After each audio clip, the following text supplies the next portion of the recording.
मित्रांनो, केवळ 1% लोकांनाच ही कथा माहिती असेल. तुमच्यापैकी कित्येकांनी राजा विक्रमादित्य यांची ही कथा ऐकली देखील नसेल.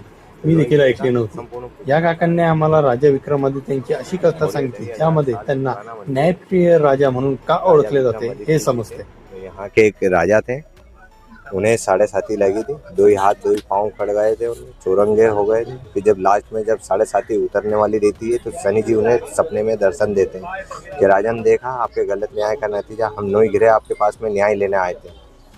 सभी के आपने 9 गिरे के अलग अलग सिंहासन बनवाए थे। 2 दिन का समय मांगा था, सोने का, चांदी का, पीतल का, तांबे का, कांसे का, अष्ट धातु का, लोहे का। जिस गिरे को जोन सा कलर, जोन सी धातु पसंद रहती, सभी पे अलग अलग वस्त्र रख दिए। सूर्य जी बैठते सोने के सिंहासन पर था, आपने उन्हें बड़ा बताया था। मैं बैठा लोहे के सिंहासन पर था, आपने मुझे छोटा बताया था। ये जितने भी ग्रह हैं, किसी की भी राशि पर अगर आते थे 1.5 साल 2 साल के लिए आते, मेरी कठोर 7.5 है।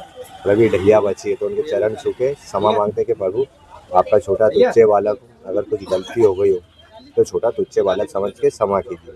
तो शनि जी कहते हैं कि मैं किसी को भी दर्शन देता हूँ तो उन्हें वरदान जरूर देता हूँ, तो मांगो राजन वरदान क्या मांगते हैं। तो शनि जी कहते हैं कि प्रभु आपने सब कुछ तो छीन लिया, मेरा राजपाट भी छीन लिया, सोचने समझने की शक्ति छीन ली, मेरे राज्य से दूसरे राज्य में आए, चोरी का इल्जाम लगा, 2 ही हाथ 2 ही पाँव कट गए, चौरंगा हो गया, तेली के यहाँ पे तेल निकलता, बील के साथ में बंधा हुआ हूँ। अगर आप कुछ वरदान ही देना चाहते हैं तो जैसे अभी कलयुग चल रहा है, कलयुग में आप हुए मैं हुआ, जैसे मेरी प्रजा है तो कोई ब्रह्मा विष्णु महेश से वरदान पानी पाएंगे। तो अगर आप किसी की भी राशि पर अगर आते हैं तो जो खाली तिल चढ़ाते हैं, तिल मात्र छाया आती है राशि में।